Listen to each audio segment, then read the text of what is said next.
Ikinasal ka na, Giselle. Dalawang salita mula sa abogado ng pamilya at gumuho ang buong mundo ni Giselle. Higit pa sa pagguho na naramdaman niya 3 araw na ang nakalipas, noong tumigil sa pagtibok ang puso ng kanyang ama. Sa isang iglap, ang mabigat na amoy ng mga puting bulaklak at kandila sa burol ay napalitan ng nakasusulasok na hangin ng pagtataksil. Ang mga hikbi ng mga kamag-anak sa paligid ay naging mapanuyang bulungan sa kanyang pandinig. Ano-ano nang sinabi ninyo, Attorney Romero, nanginginig ang boses niyang tanong. Bawat mata sa maliit at siksikang kapilya ay nakatutok na ngayon sa kanila. Ang dasal ay natigil. Ang pag-iyak ay naputol. Ang natira na lang ay ang tensyon na halos pwede mo nang hiwain ng kutsilyo. Ang sabi ko, kasal ka na, ulit ng abogado, walang bahid ng anumang emosyon ang mukha, na para bang sinasabi lang nito kung anong oras na. Inilapag nito sa isang maliit na mesang kape sa harapan niya ang isang brown envelope. Ayon sa huling habilin ni Don Ricardo, ang tanging paraan para ganap mong makuha ang lahat ng kanyang pamana, ang kumpanya, ang mga lupain, ang lahat, ay kung ikaw ay kasal na sa lalaking pinili niya para sa iyo. Napasinghap si Giselle. Pakiramdam niya ay tumigil ang kanyang paghinga. This is a sick joke. Patay na si Papa at ito ang gagawin ninyo. Magbibiro kayo ng ganito.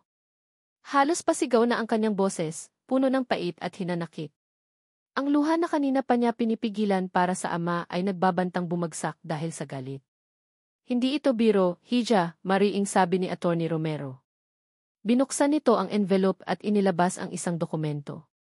Isang marriage contract. Narito ang katibayan. Signed and sealed. Legally binding. Nakatitig lang si Giselle sa papel. Papel na may tatak ng gobyerno, may mga pirma, ngunit walang emosyon. Walang puso.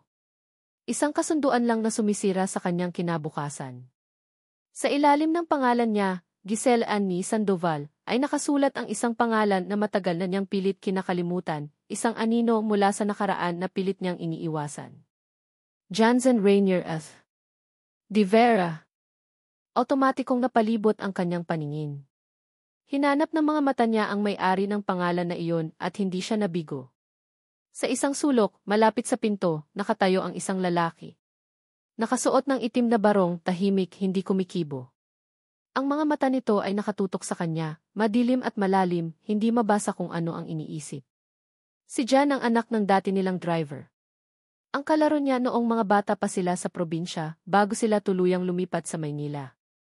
Ang lalaking laging nasa paligid pero hindi niya kailanman pinansin. Laging nasa anino ng kanyang ama, ang pinakapinagkakatiwala ang tauhan nito. At ngayon asawa niya? Hindi totoo yan, dinuro niya ang papel. Peke yan. Kailanman ay hindi ako pumirma sa kahit anong kasunduan. Nandyan ang pirma mo, Giselle, mahinahong sabi ng abogado, ngunit may diin sa bawat salita. At narito rin ang pirma ng 2 testigo. Ang iyong ama, si Don Ricardo, at ang ina ni Eve de Vera, si Aling Martha. Parang sinaksak ng paulit-ulit ang puso ni Giselle. Ang ama niya, ang sarili niyang ama ang gumawa nito sa kanya. Ipinamigay siya na parang isang bagay, isang transaksyon, para lang masigurado ang pera at negosyo. Hindi maaari, bulong niya sa sarili. Ang pagluluksa ay napalitan ng purong galit. Galit sa kanyang ama. Galit sa abogado. Galit sa buong mundo. At higit sa lahat, galit sa lalaking tahimik na nakatayo sa sulok, na para bang isa lang siyang manonood sa isang dula na siya pala ang bida. Lumapit si Giselle kay Attorney Romero at puwersahang inagaw ang marriage contract. Tinitigan niya ang pirma sa ibabaw ng kanyang pangalan. Halos perpekto ang pagkakatulad sa sulat kamay niya. Pero alam niya sa sarili niya, sa kaibuturan ng kanyang kaluluwa, na hindi siya ang gumawa niyon. Isa itong malaking kasinungalingan. Paano ninyo nagawa to sa akin? Sa amin ni Papa, basag ang boses niyang tanong, habang nakatingin sa larawan ng kanyang ama na nakangiti sa tabi ng kabaong. Ang ngiting iyon na dati nagbibigay sa kanya ng kapanatagan ay isa na ngayong mapanuksong paalala ng isang pagtataksil na hindi niya kailanman inasahan. Ang mga bulungan sa paligid ay lalong lumakas. Ang kanyang mga tiyahin na kanina lang ay yumayakap sa kanya, ngayon ay nagbubulungan na parang mga bubuyog. Naku, kaya pala. Ang laking iskandalo nito. Sino ba yung lalaking iyan? Hindi naman natin kilala. Binalingan niya si Jan na hanggang ngayon ay hindi pa rin kumikibo. Ang katahimikan nito ay mas lalo pang nagpapainit ng kanyang ulo. Naglakad siya palapit dito, bawat hakbang ay mabigat sa galit. Huminto siya sa mismong harapan nito, at sa unang pagkakataon matapos ang maraming taon, tinignan niya ito ng diretso sa mata. May kinalaman ka rito, di ba? Akusa niya, nanginginig ang mga labi. Sabihin mo sa akin ang totoo. Anong ginawa ninyo ng tatay mo para makuha ang tiwala ni Papa? Anong pinakain ninyo sa kanya para gawin niya to sa sarili niyang anak? Hindi sumagot si Jan, tinitigan lang siya nito pabalik. Sa mga mata nito, wala siyang makitang pagkagulat o pagkakasala o kahit anong emosyon. Tanging isang uri ng kalungkutan na hindi niya maintindihan. Isang pagtanggap sa isang sitwasyong hindi niya matanggap. Ang kawalan nito ng reaksyon ang tuluyang sumira sa natitira niyang pagtitimpi. Hindi ako makapaniwala na pailing siya, tumatawa ng walang saya. Ang kapal ng mukha ninyo. Ang kapal ng mukha mo. Itinaas niya ang dokumento sa pagitan nilang dalawa. Ito ba ang pangarap mo? Ang maging asawa ko para makuha ang pera ng pamilya namin? Nanginig ang panga ni Jan, isang maliit na kislap ng kung anong emosyon ang dumaan sa mga mata nito, pero nawala rin agad. Pakiramdam ni Giselle ay masusukol na siya. Kailangan niya ng sagot. Kailangan niya ng paliwanag. Ang buong buhay niya ay gumuho sa loob lamang ng ilang minuto dahil sa isang pirasong papel. Buong lakas siyang huminga, tinipon ang lahat ng natitirang boses at dignidad. Hinarap niya ang lahat ng tao sa loob ng kwarto, ang kanyang mga kamag-anak, ang abogado, at ang lalaking nasa harapan niya. Kailan ako pumirma ng kasal? Sigaw niya, ang boses ay umalingaw sa sagradong katahimikan ng kapilya. Kailan? Isang nakabibinging katahimikan ang sumunod. Walang sinuman ang nangahas na sumagot. At mula sa sulok ng silid, kung saan siya nakatayo kanina, isang pamilyar na tinig ang bumasag sa katahimikan. Isang tinig na ngayon lang niya narinig sa buong gabing iyon. Malamig. Diretsahan. At puno ng bigat. Sumagot si Jan. Noong araw na iniwan ka ng ama mo. Ang mansyon ng mga Sandoval na dati kanlungan ni Giselle ay naging isang malamig na hawla. Isang linggo na ang nakalipas mula nang ihatid nila sa huling hantungan si Don Ricardo, at isang linggo na rin simula ng opisyal na tumira sa ilalim ng iisang bubong sina Giselle at Jan, isang linggong walang kibuan. Isang linggong tila may pader na yelo sa pagitan nilang dalawa. Tuwing umaga, naamoy niya ang kapeng tinimpla nito bago ito umalis papunta sa construction firm ng mga Sandoval, isang posisyong bigla na lang ibinigay dito ayon na rin sa utos ng testament. Hindi niya ito iniinom. Nagtitimpla siya ng sarili niyang kape, isang maliit na paggigiit na may kontrol pa rin siya sa buhay niya. Tuwing gabi, naririnig niya ang pagdating nito, ang marahang pagsara ng pinto, ang mga yabag na dumidiretso sa guest room sa kabilang dulo ng pasilyo. Hindi ito kumakatok sa kwarto niya. Hindi ito nagtatanong kung kumain na ba siya. Para silang dalawang multo sa isang napakalaking bahay, umiiwas sa isa't isa. Pero ang katahimikan ay hindi nangangahulugang kapayapaan. Para kay Giselle, ito ay ang kalmado bago ang isang bagyo na siya mismo ang gagawa. So, what's the plan? Tanong ni Chlo, ang kanyang matalik na kaibigan, habang pinapanood siyang maghalungkat ng damit sa kanyang walk-in closet. Nakakalat sa kama ang mga paper bag mula sa pinakamamahaling bautike sa syudad. The plan is to give him hell, sagot ni Giselle, hindi lumilingon. Hinagis niya ang isang itim na dress sa kama. The quiet, dignified, provincial kind of hell. Yusei maxing out his credit card. Tinaas ni Chlo ang isang platinum card na nakapatong sa ibabaw ng resibo. Supplementary card, nakapangalan kay Giselle, pero konektado sa pangunahing account ni Jan, isa pang probisyon ng kasunduang isinaksak sa lalamunan niya. That's just for starters, ngumisi si Giselle. Gusto kong makita niya kung anong klaseng buhay ang pinasok niya. Gusto kong ipamukha sa kanya na hindi siya nababagay dito. He wants his father's money. Fine. Let's see how fast he can lose it. Napabuntong hininga si Chlo. Girl, I'm all for revenge, you know that. Pero are you sure about this? I mean, the guy is quiet. Parang wala namang ginagawang masama. Humarap si Giselle, may apoy sa mga mata. Yun na nga, Chlo. Ang sama niya ay yung pananahimik niya. He stood there at the funeral, watching me fall apart, knowing this whole thing was a setup. Hindi man lang siya nagsalita. Hindi man lang niya sinabing tutol siya. He's user, an opportunist. At ipaparamdam ko sa kanya araw-araw na pagkakamali ang ginawa niyang pagpapakasal sa akin sa papel. Pinili niya ang isang kulay dugong bestida na hapit sa katawan. At magsisimula tayo ngayong gabi. Kinagabihan, ang tahimik na mansyon ay naging sentro ng isang maingay na party. Dumating ang mga kaibigan ni Giselle, mga sosyalite, mga artist, mga taong sanay sa karangyaan at gulo. Ang malakas na tugtog mula sa iri ay umalinggaw sa bawat sulok ng bahay. Ang alak ay umagos na parang tubig. Ang tawa at sigawan ay pumuno sa hangin. Nasa sentro ng lahat si Giselle, ang reyna ng kanyang sariling kaguluhan. Tawa siya ng tawa, nakikipag-inuman, nagsasayaw na parabang walang bukas. Pero sa likod ng bawat ngiti, ng bawat halakhak, ay may isang matang laging sumusulyap sa hagdanan, nag-aabang. At hindi siya nabigo. Sakto hating gabi, bumukas ang pinto. Pumasok si Jan, galing sa trabaho, bitbit pa ang kanyang briefcase. Nakasuot pa rin ito ng puting long sleeves na medyo lukot na at slacks. Agad na napunta sa kanya ang atensyon ng ilan sa mga bisita. Ang kanilang mga mata ay puno ng pagtataka at panghusga. Sino ang estrangherong ito sa gitna ng kanilang selebrasyon? Huminto si Jan sa may paanan ng hagdan. Ang paningin niya ay hindi nalibot sa magulong paligid, sa mga nagkalat na bote, o sa mga taong halos hindi na magkarinigan. Nakatutok lang ito kay Giselle. Nagtagpo ang kanilang mga mata mula sa magkabilang dulo ng sala. Sa isang iglap, para bang humina ang tugtog at nawala ang mga tao. Nakita ni Giselle ang pagod sa mukha ni Jan, pero wala siyang nakitang galit. Wala siyang nakitang inis. Tumingin lang ito sa kanya, isang tingin na malalim at hindi niya mabasa. Isang hamon. Ngumisi si Giselle, tinaas ang kanyang baso ng champagne, na para bang nagsasabing, "Welcome to Indie World." Pagkatapos ay tumalikod siya at hinalikan ang lalaking kasayaw niya, isang modelong kakikilala lang niya kanina. Isang halik na walang pakiramdam, ginawa para lamang may makita si Jan.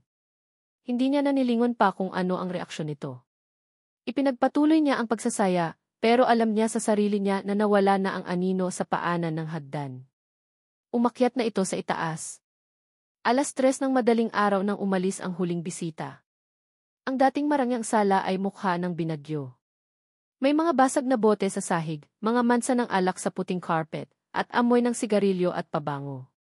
Umakyat si Giselle sa hagdan, medyo unsteady na ang lakad dahil sa alak.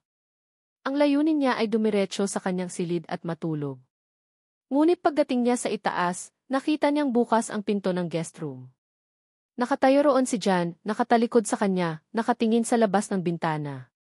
"Nasiyahan ka ba?" tanong ni Jan, hindi pa rin lumilingon. Ang boses niya ay kalmado, walang bakas ng galit na inaasahan ni Giselle. Lumakad si Giselle palapit, tumigil sa may pintuan.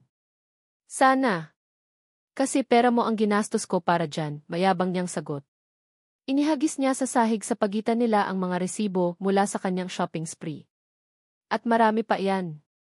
Simula pa lang yan, Jan, simula pa lang ng impyernong ibibigay ko sa'yo hanggat hindi mo nilalayuan ang pamilya ko." Dahan-dahang humarap si Jan sa unang pagkakataon, nakita ni Giselle ang isang bagay sa mga mata nito. Hindi galit, kundi pagkabigo. Isang uri ng pagod na higit pa sa pisikal. "Giselle," sabi nito sa mahinang boses, "hindi mo kailangang gawin to." "Oh, really?" Tumawa siya ng mapakla. "Anong gusto mong gawin ko?" "Ang maging mabuting asawa sa'yo. Ang magpanggap na masaya ako sa kasunduang ito. Huwag kang mag-alala, hindi ako bibigay. Hindi ako titigil hanggat hindi ka kusang umaalis sa buhay ko." Pinulot ni Jan ang isang resibo mula sa sahig. Tinitigan niya iyon saglit. Isang relo, nagkakahalaga ng ₱250,000. Hindi man lang ito kumurap. Ibinalik nito ang tingin sa kanya, at sa pagkakataong ito, may lamig na sa kanyang boses na nagpatindig ng balahibo ni Giselle. "Kung iniisip mong susuko ako dahil sa pera, o dahil sa mga party, o dahil sa mga lalaking hinahalikan mo," humakbang ito papalabas ng silid, palapit sa kanya, hanggang sa 1 pulgada na lang ang pagitan nila. "Kung iniisip mong bibigay ako ni..." Tinitigan siya nito ng diretso sa mata, ang tingin ay tumatagos hanggang sa kanyang kaluluwa. Maling lalaki ang pinili mo para kalabanin. Pagkasabi niyon, nilagpasan siya ni Jan at nagsimulang bumaba ng hagdan. Naiwan si Giselle na nakatayo roon, nanginginig, hindi sa takot, kundi sa pagkalito. Sa ilalim ng magulong sala, nakita niya si Jan na kumuha ng isang trash bag at nagsimulang pulutin ang mga basag na bote, isa-isa, sa gitna ng katahimikan ng gabi. Walang sinabi. Walang reklamo. Tila ba tinatanggap lang ang lahat. At sa unang pagkakataon, naramdaman ni Giselle ang isang kislap ng pagdududa. Sino ba talaga ang lalaking ito? At bakit parang siya ang natatalo sa gyerang siya mismo ang nagsimula? Inasahan ni Giselle na paggising niya kinabukasan, ang bahay ay babalik sa dati nitong lamig at katahimikan. O di kaya isasalubungin siya ng galit na mukha ni Jan, o ng isang sarkastikong komento tungkol sa ginawa niyang party. Pero hindi iyon ang nangyari. Ang sumalubong sa kanya ay isang amoy. Isang amoy na pamilyar, simple, at hindi niya inaasahan, amoy ng sinaing at pinipritong tuyo. Dahan-dahan siyang bumaba ng hagdan, ang kanyang ulo ay medyo kumikirot pa rin dahil sa hangover. Sa dulo ng hagdanan, tanaw niya ang kusina. Doon, nakita niya si Jan, nakatalikod, suot ang isang simpleng t-shirt at shorts, na nakatayo sa harap ng kalan. Nagluluto. Para sa isang lalaking nagsabi ng, maling lalaki ang pinili mo para kalabanin, ang pagluluto ng almusal ay isang kakatuwang paraan para simulan ang laban. Huminto si Giselle sa may pintuan ng kusina, nakasandal, pinapanood ito. Napansin niya kung paano ito maingat na kumilos, kung paano nito binaligtad ang tuyo sa kawali at hinalo ang sinangag. May isang uri ng disiplina at katiwasayan sa mga galaw nito na taliwas sa kaguluhang idinulot niya kagabi. Nang maramdaman siguro nito ang kanyang presensya, lumingon ito. Walang ngiti pero walang galit. Ang mga mata lang nito ay tila nagtatanong. Good morning, simpleng bati nito. Nag-almusal ka na? Hindi nakasagot agad si Giselle. Napatingin siya sa lamesa kung saan may nakahanda ng isang plato, may 2 itlog na maaraw ang pagkakaluto, at isang tasa ng mainit na kape. Para sa kanya. Ano to? Tanong niya, ang boses ay may bahid pa rin ng hinala. Bagong strategy. Lalasunin mo ko para mas mabilis mong makuha lahat. Hindi ito natawa. Tinitigan lang siya ni Jan, kung gusto kitang lasunin, hindi tuyo at itlog ang ipapakain ko sayo. Ibinalik nito ang atensyon sa niluluto. Kumain ka na. Malalate ka sa trabaho. Umupo si Giselle, pero hindi niya ginalaw ang pagkain. Tinitigan lang niya iyon. Tuyo at itlog na may sinangag. Ito ang paboritong almusal ng papa niya tuwing umuwi sila sa probinsya noon. Ang pagkain ng mga ordinaryong tao, ayon sa mga tiyahin niya. Pero para sa ama niya, ito ang pinakamasarap na agahan sa buong mundo. Alam kaya ito ni Jan? O nagkataon lang? Naguguluhan, nagsimula siyang kumain. At sa bawat subo, imbes na galit, isang kakatuwang pakiramdam ang lumukob sa kanya. Isang kirot ng alaala. Isang kislap ng pasasalamat. Agad niyang iwinaksi ang isiping iyon. Huwag kang magpadala, Giselle. Pakitang tao lang to. Ngunit ang mga di pakitang tao ni Jan ay hindi natapos doon. Sa mga sumunod na araw, nagsimula ang isang tahimik na opensiba ng kabaitan na unti-unting bumabasag sa pader na itinayo ni Giselle.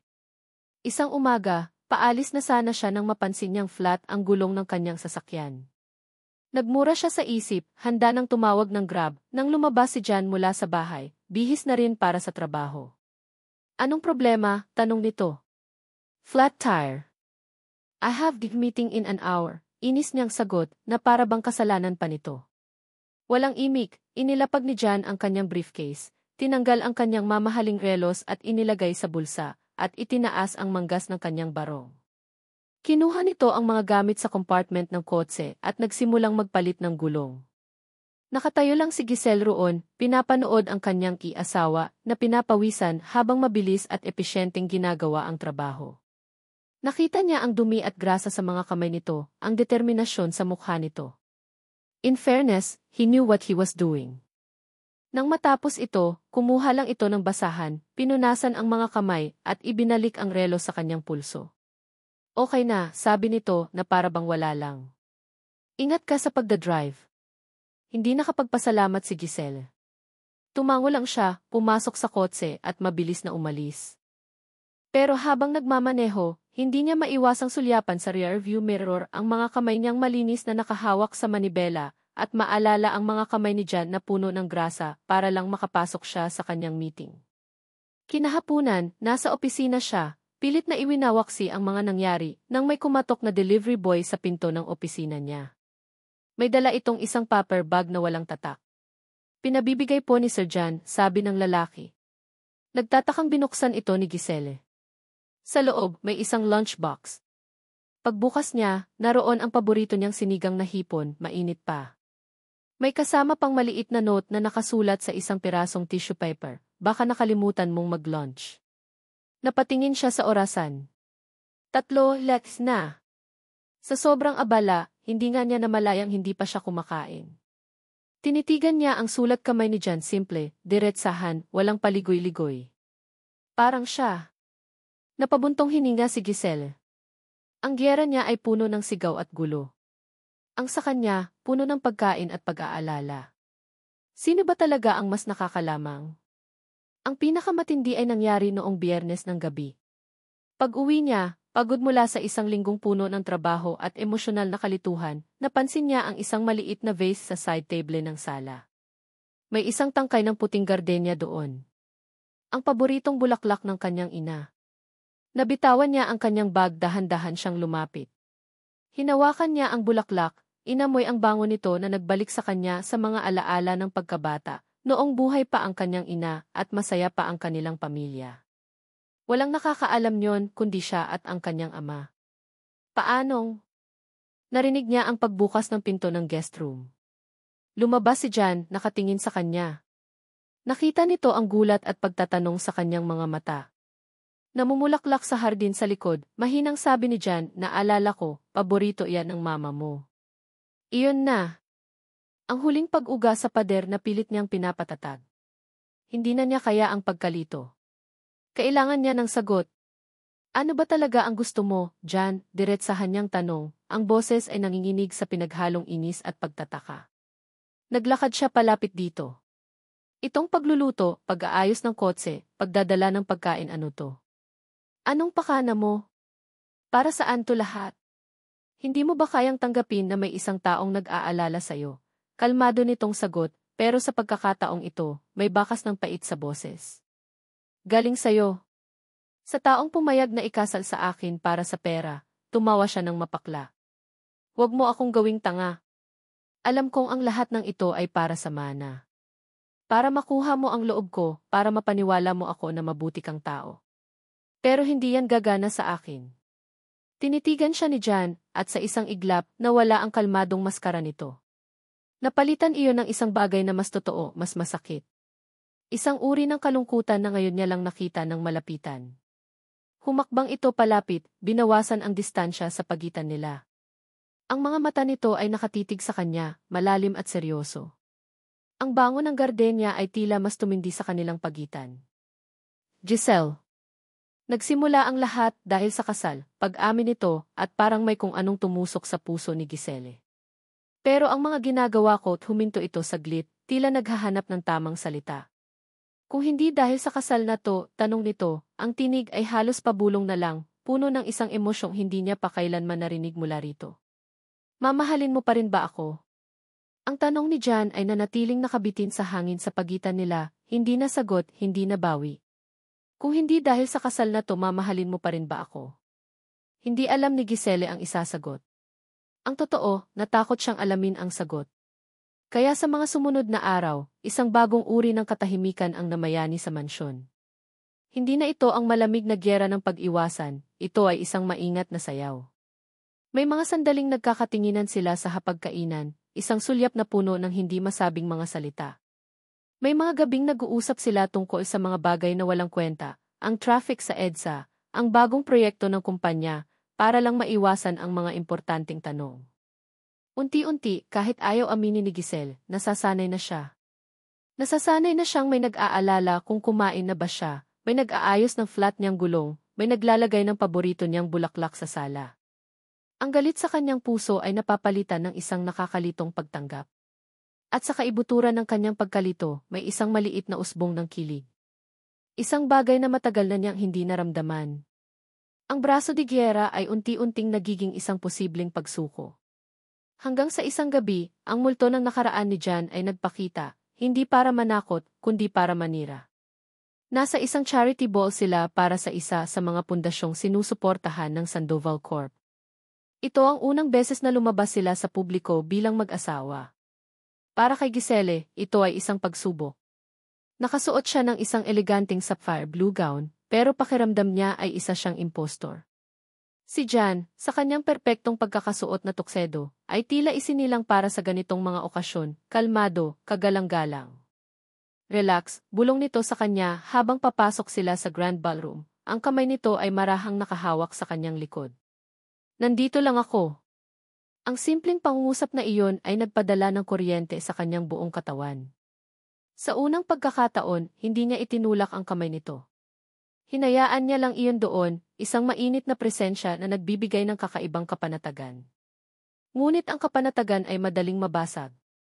Habang kausap nila ang isang matandang board member, isang boses ng babae ang tumawag mula sa kanilang likuran.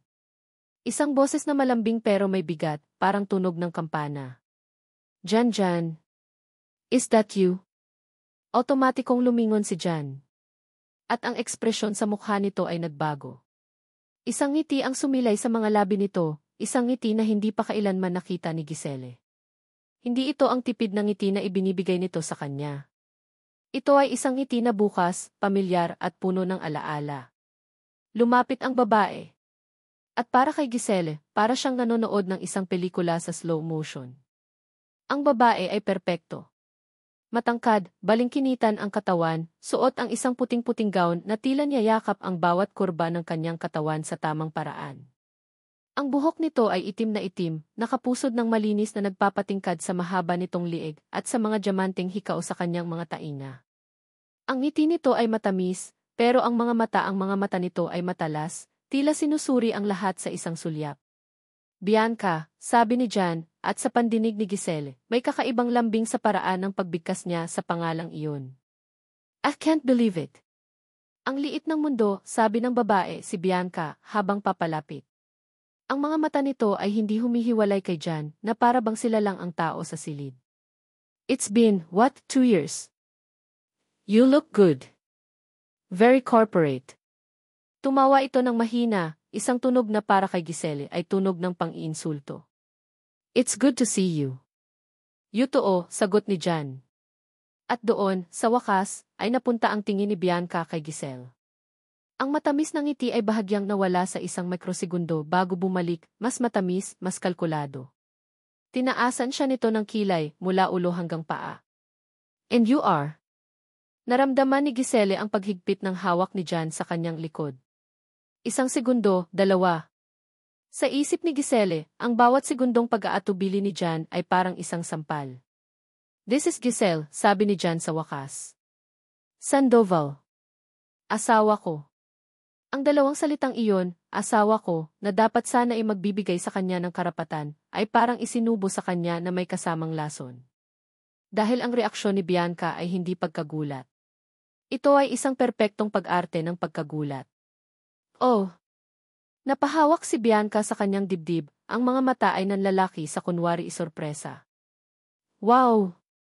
Oh in my God, Jan, congratulations! Hindi ko alam na kinasal ka na pala. Binalingan niya si Giselle, ang ngiti ay hindi umaabot sa mga mata. Nice to meet you, Giselle. I'm Bianca. Bianca Alcantara. Jan and we go way back. Ang diin sa we go way back ay hindi nakatakas sa pandinig ni Giselle. Pinilit niyang ngumiti. I know. Isang kasinungalingan pero kailangan niyang ipakita na hindi siya apektado. Inilahad niya ang kanyang kamay, ang pagkakamay ay mas matatag kaysa sa nararamdaman niya. Sandoval de Vera, actually. Nakita niya ang isang kislap ng inis sa mga mata ni Bianca bago ito muling ngumiti. Of course. How silly of me. So, paano kayo nagkakilala? Jan was always the one who said he'd never settle down. Laging trabaho ang nasa isip. Ang tanong ay para sa kanilang dalawa, pero ang tingin ay para kay Jan, na para bang humihingi ng isang paliwanag na siya lang ang may karapatang marinig. Bago pa man makasagot si Jan, si Giselle na ang sumalo. Some things are just meant to be, I guess. It was fast. A whirlwind romance. Ang bawat salita ay matamis na laso na lumalabas sa kanyang bibig, isang pagtatanggol sa sarili niyang nasisirang pride. Jan. Ang pangalang iyon. Ang pamilyar na tawag na iyon. Sino siya para tawagin siyang ganoon? At si Jan, bakit hinahayaan niya? Tignan mo sila kung magtinginan, parang sila pa rin. Parang ako ang extra. Parang ako ang hadlang, sigaw ng isip ni Giselle. Ang usapan ay hindi nagtagal, pero ang pinsala ay nagawa na. Pagkaalis ni Bianca, pakiramdam ni Giselle ay lahat ng mata sa ballroom ay nasa kanila. Ang mga bulungan ay tila mas lumakas. Nakita niya ang ilang kilalang socialite at gossip columnist na nagkumpol-kumpol, sumusulyap sa kanilang direksyon, bago bumalik sa pagbubulungan sa likod ng kanilang mga pamaypay at baso ng tsampag. Ang kamay ni Jan ay nasa likod pa rin niya, pero ngayon ay para na itong apoy na nakakapaso. Gusto niya itong alisin. Gusto niyang tumakbo. Giselle, simula ni Jan, ang boses ay mababa. Don't, putol niya. Let's just get through this night. Ang boses niya ay malamig, walang emosyon. Iyon na lang ang natitira niyang sandata. Hindi na sila nagtagal. Sa biyahe pa uwi, walang nagsasalita. Ang katahimikan sa loob ng sasakyan ay mas maingay pa kaysa sa party na iniwan nila. Nakatingin lang si Giselle sa labas ng bintana, pinapanood ang mga ilaw ng syudad na dumadaan, pero wala siyang makita. Ang tanging nakikita niya ay ang ngiti ni Jan para kay Bianca. Pagdating sa mansyon, dumiretso si Giselle sa kanyang silid. Hindi niya hinintay si Jan, hindi niya ito nilingon. Ikinandado niya ang pinto, sumandal doon, at sa wakas ay huminga ng malalim. Ang sapphire blue gown ay tila sumasakal sa kanya. Pakiramdam niya ay isa siyang talunan. Kinuha niya ang kanyang telepono. At tulad ng inaasahan, nag-viral na. Isang sikat na gossip blog ang nag-post ng isang malabong litrato. Isang kuha mula sa malayo ni Jan at Bianca, magkalapit, tila may seryosong pinag-uusapan. Ang caption ay isang blind item, pero para kay Giselle, kasing linaw ito ng araw.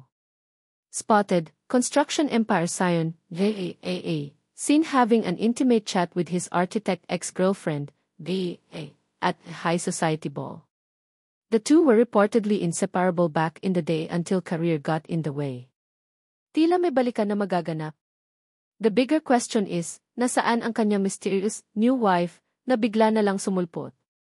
Sources say the new marriage is nothing but business arrangement. Ouch! #the unathad got away #second chance at love. Binasa niya ang mga komento.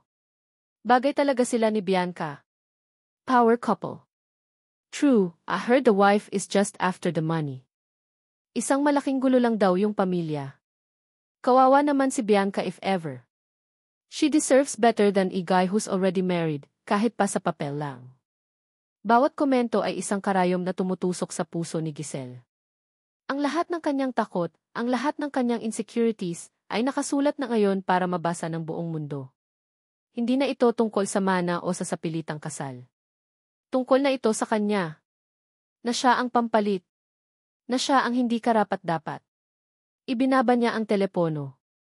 Ang lakas na ipinakita niya sa harap ni Bianca ay tuluyan ng gumuho.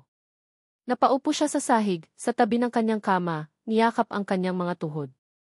Ang mga luhang kanina pa niya pinipigilan ay nagsimula ng bumagsak, walang tunog, pero mabigat. Umiiyak siya ng palihim, sa dilim ng kanyang silid, kung saan walang makakakita, lalo na si Jan ayaw niyang ipakita ang kahinaan. Ayaw niyang bigyan ito ng ganoong kasiyahan. Sa gitna ng kanyang tahimik na paghikbi, isang bulong ang kumawala sa kanyang mga labi, puno ng sakit at pagsuko. Baka naman gusto mo talagang bumalik sa kanya. Ang mga sumunod na araw matapos ang charity ball ay naging mas malamig pa kaysa sa mga unang linggo ng kanilang sapilitang pagsasama. Ang maingat na sayaw ay natapos na. Ang pader na yelo sa pagitan ni Giselle at Jan ay muling itinayo, mas mataas at mas makapal kaysa dati. Ang almusal na laging nakahanda sa mesa ay nawala. Ang mga simpleng good morning key at ingat ka ay napalitan ng isang nakabibinging katahimikan. Si Jan ay naging abala o mas tamang sabihing, ginawa niyang abala ang sarili. Laging maagang umaalis, laging gabing-gabi na umuuwi. Kapag nagkakasalubong sila sa pasilyo, umiiwas ito ng tingin. Hindi na ito galit. Hindi na ito nanunumbat. Mas malala pa roon, naging detached ito. Isang estranghero na nakikitira sa bahay niya, na para bang ang mga araw ng pag-aalaga, ng sinigang, ng puting gardenya, ay hindi kailanman nangyari.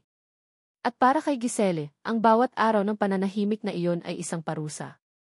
Dahil sa katahimikan, wala siyang ibang marinig kundi ang sarili niyang mga iniisip. At sa kauna-unahang pagkakataon, inamin niya sa sarili niya ang isang masakit na katotohanan. Nasasaktan siya. Nasasaktan siya hindi dahil sa chismis o sa pride. Nasasaktan siya dahil nagsiselos siya. Isang hapon, habang nag-iisa sa malawak na sala, binuksan niyang muli ang gossip blog. May bagong post, isang candid photo ni Jan at Bianca, nagkakape sa isang mamahaling coffee shop malapit sa opisina nito. Ang caption, lunch meeting or something more. The plot thickens. Napahigpit ang hawak ni Giselle sa kanyang telepono. Pinatay niya ito at ibinagsak sa sofa. Napapikit siya. Sa likod ng kanyang mga mata, nakikita niya ang mukha ni Jan, ang mga mata nitong malalim, ang tipid nitong ngiti na para sa kanya lang, ang paraan ng paghawak nito sa kanyang likod. At pagkatapos, napapalitan iyon ng imahe ni Bianca, ang perpektong si Bianca, ang babaeng maihawak sa nakaraan ni Jan, at marahil, pati na rin sa hinaharap nito. Kasalanan ko ba? Tanong niya sa sarili.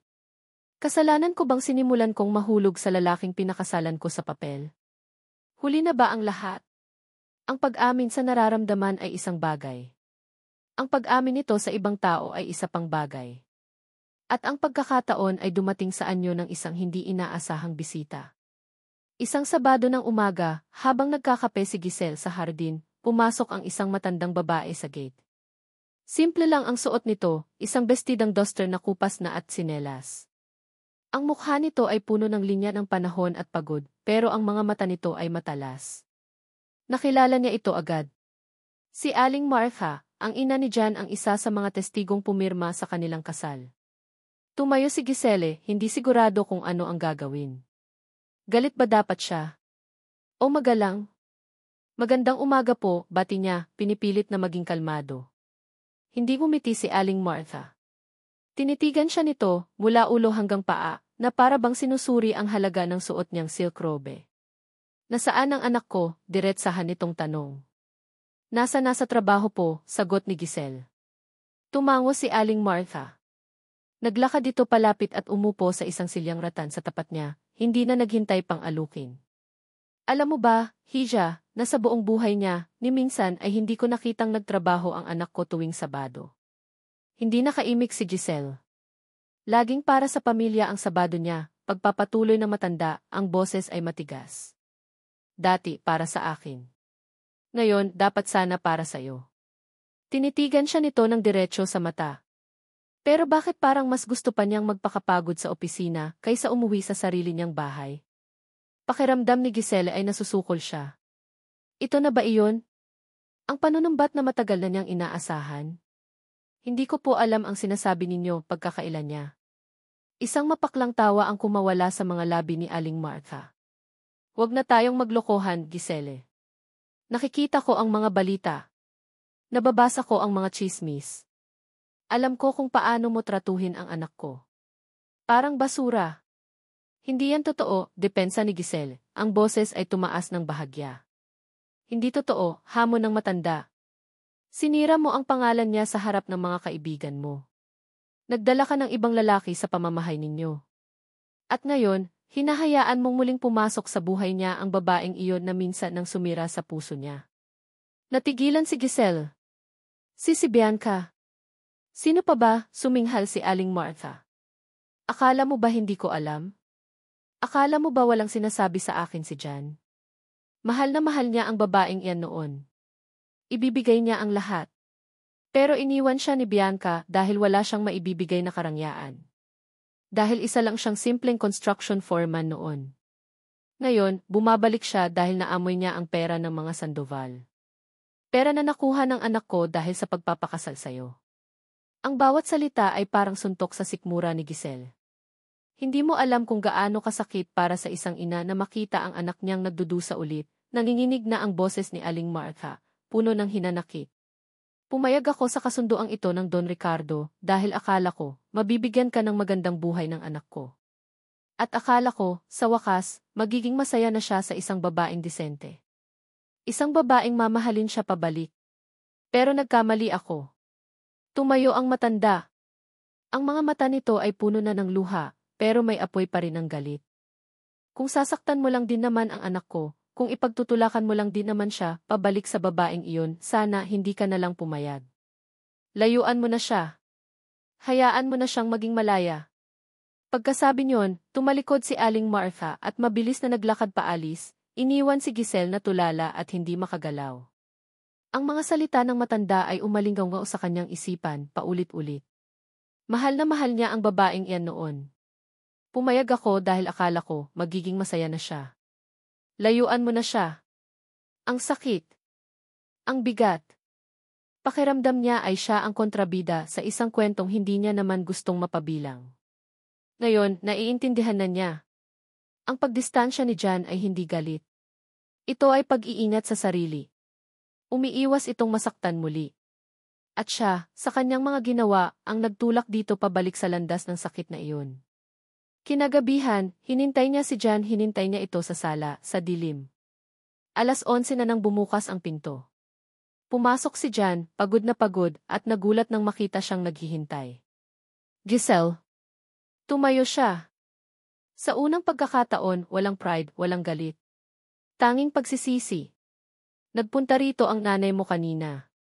Nawala ang pagod sa mukha ni Jan na palitan ito ng pag-aalala. Anong sinabi niya sa'yo? Sinabi niya ang totoo, mahina niyang sagot. Tungkol sa'yo at kay Bianca. Lumapit siya, ang puso ay kumakabog ng malakas. Jan, I'm sorry. Hindi ko alam. Ang lahat ng ginawa ko mali ako. Naging makasarili ako. Naging Hindi niya natapos ang sasabihin niya. Dahil sa halip na yakapin siya o kausapin, nilagpasan lang siya ni Jan, dumaan ito sa tabi niya na parang hangin. Huminto ito sa paanan ng hagdan, nakatalikod sa kanya. Ang mga balikat nito ay tensyonado. Masakit magmahal ng taong hindi sigurado sa nararamdaman niya, sabi nito sa isang boses na pagod at walang emosyon. Masakit magmahal ng taong kailangan mo pang pilitin na makita ang halaga mo. Tumingala ito sa hagdanan na parabang iyon ang daan patungo sa kaligtasan. At masakit masaktan ng paulit-ulit kahit pa magkaibang tao ang dahilan. Pagkasabi niyon, nagsimula itong umakyat ng hagdan, papunta sa kanyang silid, palayo sa kanya. Bawat hakbang nito palayo ay isang hakbang na palayo, sa pagkakataong sana ay maayos pa nila ang lahat. Naiwan si Giselle sa dilim, mag-isa, dinudurog ng bigat ng kanyang pagsisisi. Huli na nga ba talaga ang lahat? Ang mga salita ni Jan, masakit magmahal ng taong hindi sigurado, ay naging isang multo na bumabagabag kay Giselle. Lumipas ang mga araw na para siyang anino sa sarili niyang bahay. Sinubukan niyang kausapin si Jan, pero laging may dahilan ito para umiwas. Isang maagang meeting, isang late-night report, isang biglaang site inspection sa probinsya. Ang pader sa pagitan nila ay hindi na yelo, naging bakal na ito, at pakiramdam ni Giselle ay wala siyang kasangkapan para sirain iyon. Desperada at gulong-gulo, ginawa niya ang isang bagay na hindi niya naisip na gagawin niya. Isang gabi, habang wala si Jan, pinuntahan niya ang lugar na pinakaiingatan ng kanyang ama, ang personal na library nito. Isang silid na puno ng mga libro, amoy ng lumang papel at mga alaala. Dito, umaasa siyang makahanap ng sagot, isang pahiwatig, kahit ano na makakapagpaliwanag kung bakit ginawa ng kanyang ama ang ginawa nito. Nagsimula siyang maghalungkat. Sa mga lumang photo album, sa mga papeles sa drawer ng mesa. Wala siyang makita kundi mga dokumento ng negosyo at mga lumang larawan. Malapit na siyang sumuko nang mapansin niya ang isang bagay na nakaipit sa paboritong libro ng kanyang ama, ang To Kill a Mockingbird. Isang manipis, kulay itim na journal. Nanginginig ang mga kamay na binuksan niya ito. Ang sulat kamay ng kanyang ama ang sumalubong sa kanya. Hindi ito isang diary ng mga pang-araw-araw na gawain, kundi isang koleksyon ng mga iniisip, mga takot, at mga pangarap para sa kanya. Habang binabasa niya ang bawat pahina, unti-unting nabubuo ang isang larawan na hindi niya kailanman nakita. Ang kanyang amang si Don Ricardo, ang makapangyarihang negosyante, ay isa ring ama na puno ng pangamba para sa nag-iisang anak na maiiwan niya sa isang mundong puno ng buwitre. Giselle is too trusting, too kind, basa niya sa isang entry. Her heart is pure, but the world I am leaving her in is not. She sees the good in everyone, and that will be her downfall. Kailangan niya ng isang tao na sasalag sa mga pana na ititira sa kanya. Isang tao na hindi lang siya mamahalin, kundi poprotektahan siya. Sa mga huling pahina ng journal, doon niya nakita ang pangalan ni Jan. I've watched Jansen grow up. Tahimik pero matalas. Hindi siya nasisilaw sa pera. Ang katapatan niya ay hindi nabibili. Nakikita ko kung paano niya tingnan si Giselle mula sa malayo. Hindi pagnanasa. Hindi ambisyon. Kundi pag-aalaga. Respeto. Isang pag-ibig na hindi niya masabi dahil alam niya kung saan siya lulugar. Isang flashback ang biglang pumasok sa isip ni Giselle. Noong mga bata pa sila sa probinsya. Nahulog siya sa puno ng mangga. Bago pa man siya umiyak, nandyan na si Jan, mas matanda sa kanya ng ilang taon, tinutulungan siyang tumayo, pinapagpagan ang kanyang damit. Hindi ito nagsalita, pero ang mga mata nito ay puno ng pag-aalala. Hinatid siya nito pauwi at kinabukasan, may isang basket ng hinog na mangga sa labas ng kanilang pinto. Napailing si Giselle. Paano niya nakalimutan ang mga ganoong bagay? Pero ang pinakamatinding revelasyon ay nasa huling-huling entry, isinulat ilang linggo bago ito atakihin sa puso. Nakausap ko si Jan, inamin kong may sakit ako. Inamin kong natatakot ako para kay Giselle. Ipinakiusap ko sa kanya ang isang bagay na alam kong hindi makatarungan. I asked him to marry my daughter. Para protektahan siya. Para protektahan ang lahat ng pinaghirapan ko para sa kanya. Tumanggi siya. Mariin siyang tumanggi. Sabi niya, hindi niya kayang gawin iyon kay Giselle. Hindi niya kayang ilagay sa isang kasunduan ang babaeng nirerespeto niya ng lubos. Napasinghap si Giselle. Tumanggi si Jan. Pero mapilit ako pagpapatuloy ng sulat. Sinabi ko sa kanya na ito lang ang tanging paraan. Na kung hindi, babagsak ang kumpanya sa mga kamay ng mga kamag-anak naming sakim. Mawawala ang lahat kay Giselle. Iyon lang ang nag-iisang bagay na nakapagpabago sa isip niya. Ang isiping mawawala ang lahat sa anak ko. Pumayag siya, hindi para sa pera, hindi para sa posisyon. Pumayag siya para kay Giselle. Ang tanging hiningi niyang kondisyon. Huwag sasabihin kay Giselle ang totoong dahilan. Ayaw niyang isipin ni Giselle na napilitan lang ito. Gusto niyang balang araw, kung mamahalin man siya ni Giselle, iyon ay dahil sa kung sino siya, at hindi dahil sa utang na loob. Bumagsak ang mga luha ni Giselle, tumutulo sa mga pahina ng journal. Ang lahat ng galit niya ay biglang nawala. Napalitan ito ng isang matinding kirot ng pag-unawa at pagsisisi. Si Jan ay hindi isang oportunista. Hindi siya biktima. Siya ay tagapagtaguyod ng isang pangako. Isang bayaning walang kapa na tahimik na isinakripisyo ang sarili para sa kanya. Ang pirma sa marriage contract, bulong niya sa sarili, habang naaalala ang galit niya noong araw na iyon sa burol. At bigla niyang naalala ang sagot ni Jan. Kailan ako pumirma ng kasal? Noong araw na iniwan ka ng ama mo. Hindi literal. Ang ibig sabihin pala ni Jan, ang kasal ay naisakatuparan dahil sa pangakong binitiwan nito sa kanyang ama noong mga panahong unti-unti na itong iniiwan ng lakas nito. Isang pangakong poprotektahan ang naiiwang anak. Sa ilalim ng drawer ng mesa, nakakita siya ng isang maliit na susi. Isang susi na hindi niya alam kung para saan. Sa paghahanap, nakita niya ang isang maliit, nakatagong kahon sa likod ng mga libro. Agad niyang binuksan iyon. Sa loob, may dalawang bagay. Una, isang sulat mula sa kanyang ama, para sa kanya. Anak, kung binabasa mo ito, ibig sabihin wala na ako. Patawarin mo ako sa ginawa ko.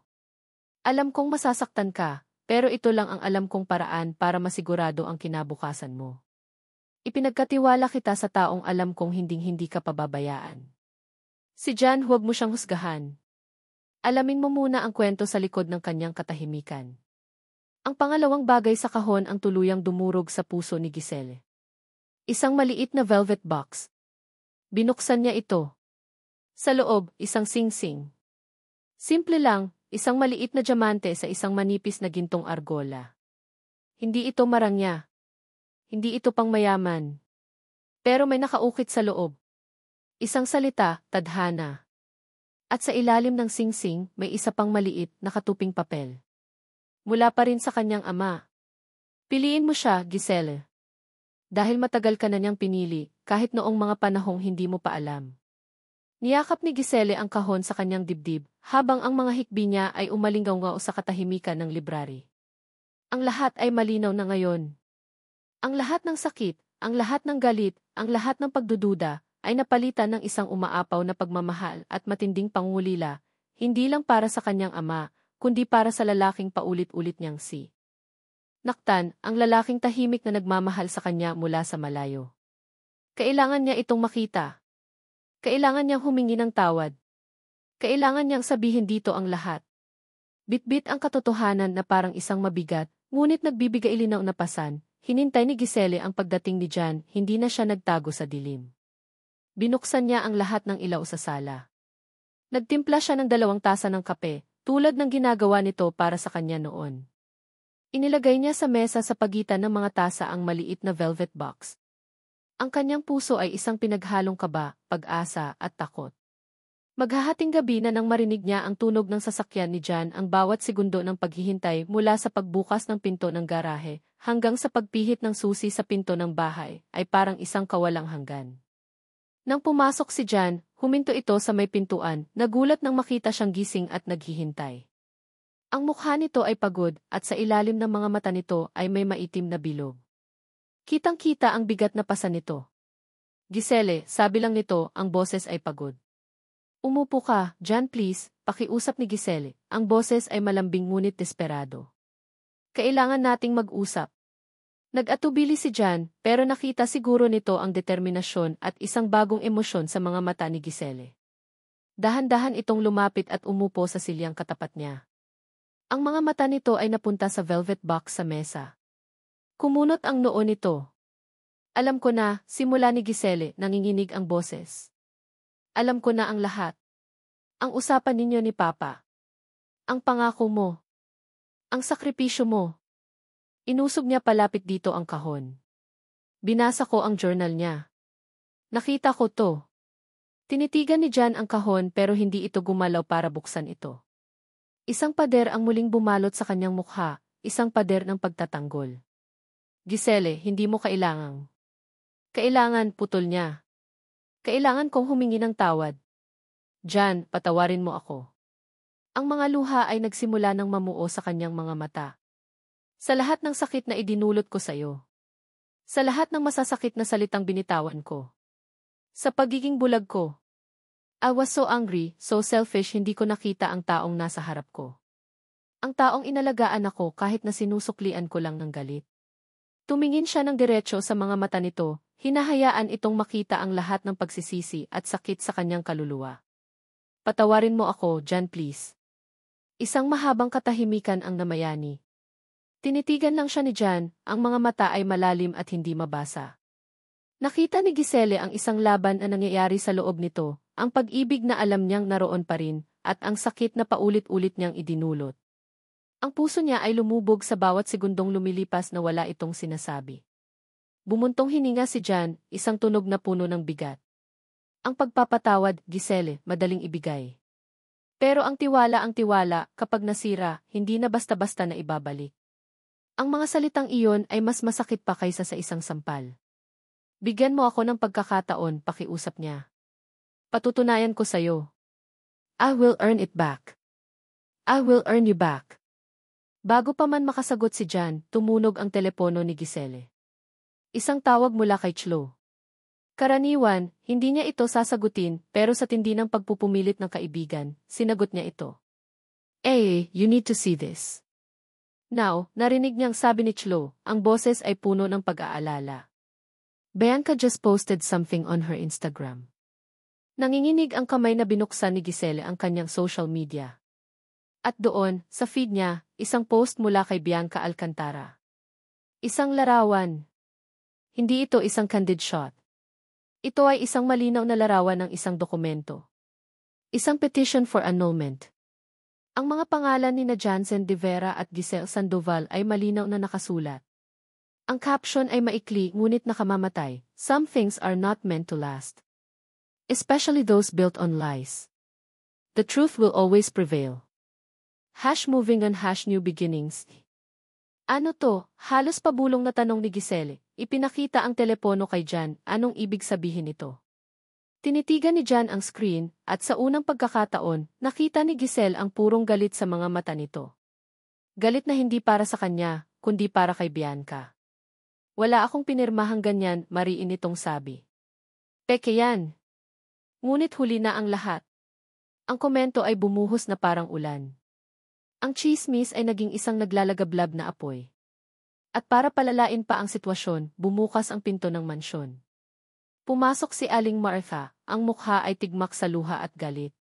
Sa likod niya, ang kanyang mga kapatid, na tila mga buitreng handa ng dumagit. Jan, sigaw ng ina nito. Totoo ba to? Totoo bang hihiwalayan mo na ang babaeng yan? Hawak din nito ang kanyang telepono, nakaturo sa post ni Bianca. Bago pa man makapagsalita si Jan, sumingit ang isa sa mga tiyahin ni Giselle. Abay dapat lang. Isang malaking kahihiyan ang kasal na ito. Ngayon, dahil sa annulment na iyan, malalagay sa alanganin ang mana. Ang kumpanya. Hinarap ni Aling Martha si Giselle, ang mga mata ay nag-aapoy. Ikaw ang may kasalanan ng lahat ng ito. Sinira mo ang buhay ng anak ko. Tingnan mo ang ginawa mo. Hindi po, sinubukang magpaliwanag ni Giselle. Manahimik ka, sigaw ng matanda. Humarap ito kay Jan, anak, makinig ka sa akin.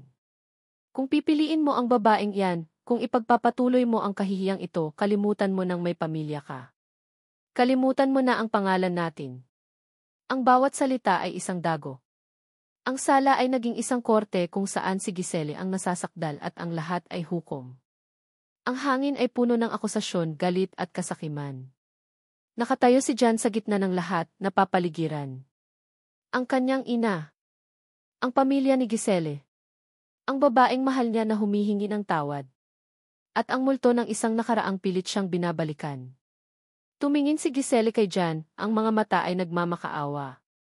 Naghihintay siya ng isang salita, isang kilos, isang pahiwatig na kakampihan siya nito. Naipaglalaban siya nito. Tinitigan siya ni Jan pabalik. Ang galit sa mga mata nito ay nawala, napalitan ng isang bagay na mas malalim, mas masakit, isang pagod na kaluluwa. Ang bigat ng mundo ay tila nasa kanyang mga balikat.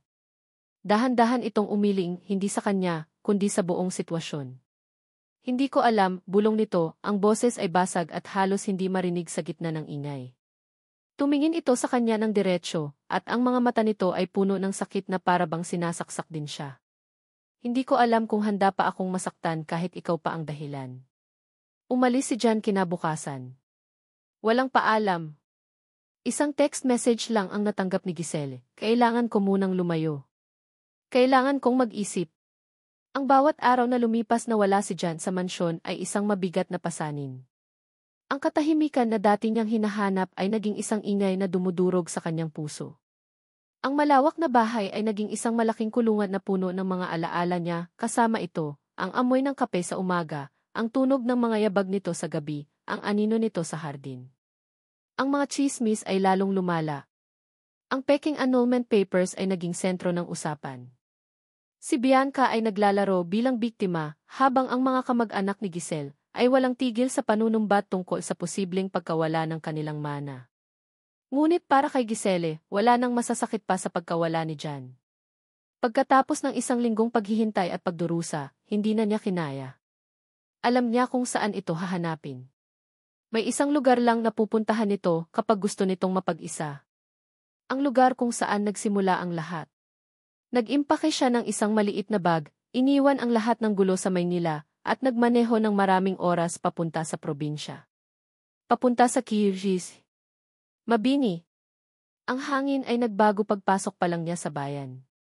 Napalitan ng sariwang amoy ng lupa at mga puno ang usok ng syudad. Ang mga nagtataasang gusali ay napalitan ng mga simpleng bahay na may mga tanim na gulay sa bakuran. Ang ingay ng trapiko ay napalitan ng huni ng mga ibon at tilaok ng manok. Dito, ang oras ay tila mas mabagal.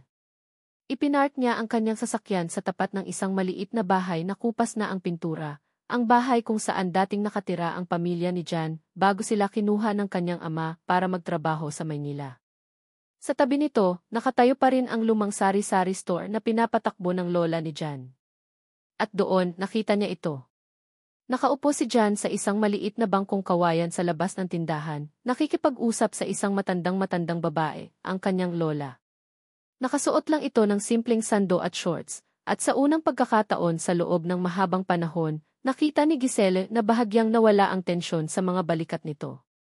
Dahan-dahan siyang bumaba ng sasakyan. Ang tunog ng pagsara ng pinto ay nakakuha ng atensyon nilang dalawa. Nakita ni Giselle ang pagkagulat sa mga mata ni Jan nang makita siya. Tumayo ito. Ang lola naman nito ay tinitigan lang siya, ang mga mata ay puno ng kuryosidad. Giselle, sabi ni Jan, ang boses ay naglalaman ng pagtataka. Anong ginagawa mo rito? Sinusundan ka, diretsahan niyang sagot. Hindi ako papayag na tapusin natin to ng ganito. Isang mahinang tawa ang narinig nila mula sa lola. Abay siya pala ang asawa mo, apo, sabi ng matanda, ang boses ay mahina pero malinaw. Magandang dalaga. Mukhang matapang. Tumingin ito kay Giselle. Halika, Hija. Maupo ka. Kanina ka pa hinihintay ng apo ko. Nagkatinginan sina Giselle at Jan, isang maliit, halos hindi makitang ngiti ang sumilay sa labi ni Jan, isang ngiti na nagbigay ng kislap ng pag-asa sa puso ni Giselle. Sa mga sumunod na araw, walang nag-usap tungkol sa gulo sa Maynila. Walang biyangka, walang mana, walang annulment. Sa halip, ang mga araw nila ay napuno ng mga simpleng bagay. Tinulungan ni Giselle ang lola ni Jan sa tindahan, natutunang magtinda ng suka at toyo. Sinamahan niya si Jan na ayusin ang bubong ng bahay na nasira ng nakaraang bagyo. Kumain sila ng kamotyu sa hapon habang nakaupo sa bangkong kawayan, pinapanood ang paglubog ng araw. Isang hapon, habang naglalakad sila sa may palayan, sa parehong pilapil kung saan sila naglalaro noong mga bata pa sila, huminto si Giselle. Naaalala mo ba? Tanong niya. Dito ako nahulog sa puno ng mangga. Tumingin sa kanya si Jan at tumango. Iyak ka ng iyak. Akala mo katapusan na ng mundo. Hindi ako umiyak agad pagtatama niya. Hinintay ko munang dumating ka.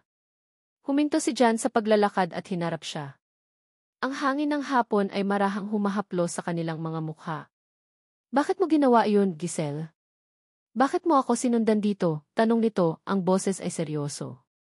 Dahil mahal kita, sagot niya, walang pag-aalinlangan, walang takot. Narealize ko lang ng huli na. Mahal kita, Jan, hindi dahil sa utang na loob sa ginawa mo para sa akin at para kay Papa. Hindi dahil sa obligasyon. Mahal kita dahil sa kung sino ka. Dahil sa kabaitan mo na pilit mong tinatago. Dahil sa pag-aalaga mo kahit hindi ko deserve. Dahil sa'yo, naramdaman ko ulit kung paano maging ligtas. Kinuha niya mula sa kanyang bulsa ang isang bagay. Ang lumang keychain na ibinigay nito sa kanya noong 10 birthday niya, isang maliit na kahoy na inukitan ng araw. Itinago niya iyon sa lahat ng mga taon. Hindi ko to kailanman itinapon. Tinitigan ni Jan ang keychain sa kanyang palad. Nakita niya ang pangingilid ng luha sa mga mata nito. Giselle D. Ayokong sumuko sa tin, Jan, pagpapatuloy niya, ang boses ay nanginginig na. Kahit gaano kagulo. Kahit gaano kasakit. Ipaglalaban kita. Sa nanay mo, sa mga kamag-anak ko, kay Bianca, sa buong mundo. Handa akong gawin lahat, para lang mapatawad mo ako at bigyan ng isa pang pagkakataon. Humakbang si Jan palapit sa kanya. Ang distansya sa pagitan nila ay halos wala na. Dahan-dahan nitong itinaas ang kamay at hinaplos ang kanyang pisngi. Ang init ng palad nito ay nagpadala ng libo-libong kuryente sa kanyang katawan. Alam mo ba kung bakit ako pumayag sa hiling ng papa mo? Tanong nito, ang boses ay halos pabulong na. Tinitigan siya nito ng diretsyo sa mata, at sa wakas, ibinukas nito ang puso nito sa kanya. Hindi kita minahal dahil sa kasunduan. Hindi kita minahal dahil pinilit ako. Hinapit siya nito palapit, at ang mga bisig nito ay mahigpit na yumakap sa kanya, isang yakap na puno ng mga taon ng pinigilang pagmamahal. Minahal kita dahil ikaw ang laging nandyan. Kahit noong mga bata pa tayo. Ikaw ang nag-iisang magandang bagay sa magulong mundo ko. Minahal kita dahil ikaw ang natira kahit wala na ang lahat. Sa gitna ng palayan, sa ilalim ng papalubog na araw, sa lugar kung saan nagsimula ang lahat, ang kanilang mga labi ay sa wakas ay nagtagpo. Isang halik na matagal na nilang hinintay. Hindi ito marahas o desperado. Ito ay isang halik ng pagpapatawad, pagtanggap at isang pangako ng isang bagong simula. Ang pagbabalik ni Jan at Giselle sa Maynila ay hindi isang tahimik na pagpasok. Ito ay isang deklarasyon. Magkahawak kamay silang pumasok sa Sandoval Corp, handang harapin ang lahat ng hamon na naghihintay. Unang hinarap ni Jan si Bianca. Sa isang coffee shop, hindi na sa isang mamahaling lugar, kundi sa isang simpleng kapihan, ibinigay niya dito ang isang sulat mula sa kanyang abogado, isang cease and desist order laban sa paninira nito. Bakit Jan? Tanong ni Bianca, ang mukha ay hindi makapaniwala. Pagkatapos ng lahat, siya pa rin ang pipiliin mo. Isang kasal na peke. Ang kasal namin ay hindi peke, Bianca. At hindi rin ang pagmamahal ko sa kanya, mariing sagot ni Jan, ikaw ang nakaraan. Si Giselle ang ngayon at ang bukas ko. Tapos na tayo. Sa isang board meeting, hinarap nilang dalawa ang mga sakim na kamag-anak ni Giselle. Gamit ang talino ni Jan sa negosyo at ang bagong tuklas na tapang ni Giselle, ipinakita nila na sila, bilang mag-asawa, ang karapat-dapat na mamuno sa kumpanya. Walang nagawa ang mga tiyahin kundi ang manahimik at tanggapin ang kanilang pagkatalo. Ang pinakamabigat na laban ay ang harapin si Aling Martha. Pinuntahan nila ito sa maliit nitong bahay. Dala ni Giselle ang paboritong puto ng matanda, isang alay ng kapayapaan. Sa simula, matigas pa rin si Aling Martha. Puno ng panunumbat. Ngunit sa pagkakataong ito, hindi na sumagot si Giselle. Hinayaan niya lang itong ilabas ang lahat ng sakit. At nang matapos ito, si Jan ang nagsalita. Nay, mahal ko po si Giselle, sabi nito, habang hawak ng mahigpit ang kamay ng asawa. Nagkamali po siya. Nagkamali rin po ako. Pero tapos na po iyon. Ang importante ay ang ngayon. At ngayon, pinipili namin ang isa't isa. Sana matanggap niyo rin yun. Nakita ni Giselle ang unti-unting paglambot sa mga mata ng matanda habang nakatingin ito sa magkahawak nilang mga kamay. Walang salitang namutawi pero sa isang tango, naramdaman nilang nagsisimula na ang paghilom. Makalipas ang ilang buwan, sa isang maliit at pribadong isla na pag-aari ng mga Sandoval, ang Isla de Clara, naganap ang isang seremonya. Hindi ito isang granding kasalan na puno ng mga socialite at media. Ito ay isang simple at intimong pagpapanibago ng kanilang mga panata. Nakatayo si Giselle sa harap ng dagat, suot ang isang simpleng puting bestida na humahampas sa ihip ng hangin. Walang magarbong alahas, tanging ang singsing na may nakaukit na tadhana na isinuot sa kanya ni Jan. Ang mga bisita ay ilan lamang, si Chlo, ang lola ni Jan, at ilang malalapit na kaibigan. Habang naglalakad siya papalapit sa arko na pinalamutya ng mga puting bulaklak, kung saan naghihintay si Jan, nakita niya ang isang figura na hindi niya inaasahan. Si Aling Martha. Nakatayo ito sa gilid, suot ang isang disenteng bestida. Nagtagpo ang kanilang mga mata. Dahan-dahan, lumapit si Aling Martha kay Giselle. Inabot nito ang kanyang mga kamay. Patawarin mo ako sa lahat, Hija, sabi ng matanda, ang mga mata ay nangingilid sa luha. Nabulag ako ng pag-aalala para sa anak ko. Hindi ko nakita na nasasaktan din pala kita. Inayos nito ang buhok ni Giselle. Alagaan mo ang anak ko, ha? At hayaan mong alagaan ka rin niya. Tumango si Giselle, niyakap ng mahigpit ang kanyang biyenan. Isa itong yakap ng pagpapatawad at pagtanggap. Sa di kalayuan, nakatayo si Bianca sa isang yate, pinapanood ang lahat mula sa malayo. Walang galit sa mga mata nito, tanging isang tahimik na pagtanggap sa isang laban na hindi na para sa kanya. Tumalikod ito at naglayag palayo, tuluyan ng naging bahagi ng nakaraan. Nang makarating si Giselle sa harap ni Jan, ang mga mata nilang dalawa ay puno ng pagmamahal na sinubok ng panahon. Hinawakan ni Jan ang kanyang mga kamay. Sa harap ng Diyos at ng mga taong ito na nagmamahal sa atin, simula ni Jan, ang boses ay matatag. Ipinapangako kong mamahalin ka, aalagaan, at poprotektahan sa bawat araw ng buhay ko. Hindi na dahil sa habilin, kundi dahil sa sarili kong habilin sa puso ko. Ngumiti si Giselle, ang mga luha ng kaligayahan ay malayang dumadaloy sa kanyang mga pisngi. Tinitigan niya ang lalaking nasa harapan niya, ang kanyang kalaro, ang kanyang tagapagtanggol, ang kanyang estranghero, at ngayon, ang kanyang habambuhay. Noong una, hindi ko ito pinili, sabi niya, habang isinusuot ang bagong singsing sa daliri ni Jan, napilitan lang ako sa isang kasunduan na isinulat sa papel. Pero ngayon itinaas niya ang kanyang tingin, sinalubong ang mga mata nitong puno ng pag-ibig. This time ako na ang pumipili. Pinipili kita, Jansen de Vera. Ngayon at magpakailanman. Hinalikan siya ni Jan sa ilalim ng asul na langit, sa harap ng payapang dagat, sa tunog ng alon na tila sumasang-ayon. Ang kanilang kasal ay hindi nagsimula sa isang fairy tale, ngunit natagpuan nila ang kanilang happily ever after sa gitna ng mga gusot, sakit at pagpapatawad. Dahil ang tunay na pag-ibig, hindi palaging nagsisimula sa tamang paraan, pero palagi itong nakakahanap ng daan patungo sa tamang katapusan. At dito nagtatapos ang kwento ni Giselle at Jan. Maraming salamat sa iyong paglalakbay kasama ko, kasama sila sa bawat kabanata ng kanilang pag-ibig. Ang pagsulat sa kwentong ito ay isang paglalakbay din para sa akin, isang paglalakbay sa mga sulok ng puso na puno ng sakit, pag-asa, at higit sa lahat, pag-ibig na nagpapatawad. Habang isinusulat ko ang bawat salita, naramdaman ko ang galit ni Giselle, ang tahimik na pasakit ni Jan, at ang unti-unting paghilom ng kanilang mga sugat. Sana, sa kwento ni Giselle at Jan, ay napulot natin na ang tunay na pag-ibig ay hindi palaging perpekto. Minsan, nagsisimula ito sa maling dahilan, sa maling pagkakataon. Ngunit ang tunay na lakas nito ay hindi nasusukat sa kung paano ito nagsimula, kundi sa kung paano ito lumalaban, nagpapatawad, at pinipiling manatili sa kabila ng lahat. Sana'y naramdaman ninyo na lahat tayo ay may karapatan sa pangalawang pagkakataon, hindi lang para mahalin, kundi para matutong magmahal muli. Ngayong tapos na ang ating kwento, nais kong marinig ang sa iyo. Ano ang naramdaman mo? Aling bahagi ang pinakatumatak sa iyong puso? Huwag kang mag-atubiling ibahagi ang iyong mga saloobin. Ang iyong boses ay mahalaga sa akin. Muli, mula sa kaibuturan ng aking puso, salamat sa pagsama. Hanggang sa susunod nating kwento.